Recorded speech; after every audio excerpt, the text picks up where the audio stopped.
साथियों नमस्कार। आज से हम नारायणगढ़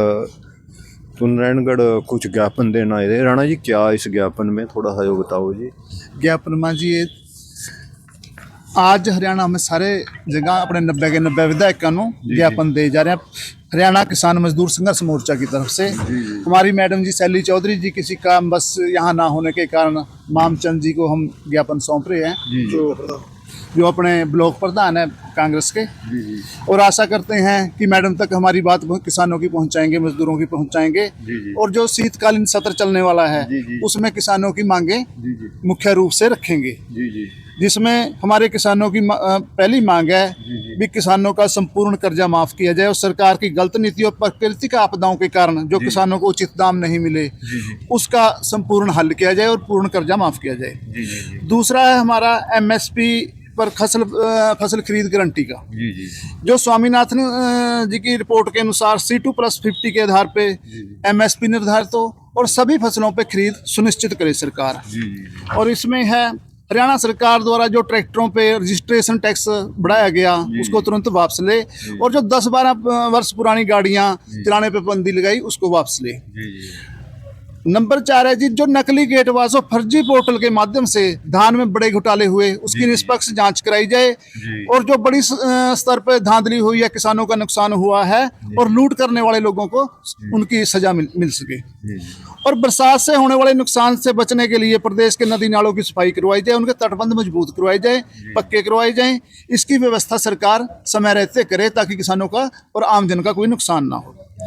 इस वर्ष भारी बारिश जल भराव के कारण धान में फिजी वायरस हरियाणा में किसानों को लाखों एकड़ फसल बर्बाद हुई है। मुआवजा देते समय 5 एकड़ वाली शर्त हटाकर बिना किसी भेदभाव के सभी किसानों को खराब फसलों का मुआवजा दिया जाए। नंबर 7 है जी, जो ट्यूबवेल कनेक्शन है आवेदनकर्ताओं को बिना शर्त सभी कनेक्शन जारी की जाए, और नए ट्यूबवेल कनेक्शनों में जो काडा द्वारा लगाई गई अनावश्यक शर्तें हैं उनको हटाया जाए। और बिजली बिल 2025 को रद्द किया जाए। स्मार्ट मीटर लगाने वाले निर्णय को वापस लिया जाए। अमेरिका व अन्य देशों के दबाव में आकर खेती क्षेत्र में किसी तरह का भी फ्री ट्रेड एग्रीमेंट ना किया जाए, क्योंकि यह किसानों व मजदूरों के हित के विपरीत है। इसे तुरंत प्रभाव से रद्द करवाया जाए। और भूमि अधिग्रहण कानून में सुधार करके किसानों की भूमि जबरन अधिग्रहण बंद किया जाए। प्रधानमंत्री फसल बीमा योजना में सुधार किया जाए। किसानों पे बीमा प्रीमियम लेने की तारीख निश्चित है, लेकिन खराब हुई फसलों के बीमा क्लेम देने की तारीख कोई निश्चित नहीं है। खराब फसल का बीमा क्लेम देते एकड़ को इकाई मानकर बीमा क्लेम ना दिया जाए, बल्कि एकड़ को इकाई मानकर बीमा क्लेम दिया जाए। गांव की जो पूरे गांव की फसल का खराबे का इंतजार किया जाता है वो ऐसा ना हो।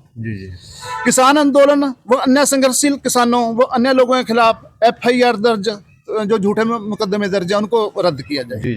इस प्रकार के हमारे किसानों की मांगे थी, जो कि आज सभी 90 के 90 विधायकों को दी जा रहे हैं ज्ञापन। और आशा करते हैं कि सर्दकालीन जो अब हमारा चलेगा शीतकालीन सत्र, उसमें हमारे MLA साहब, हमारे विधायक जी हमारी मांगे उठाएंगे।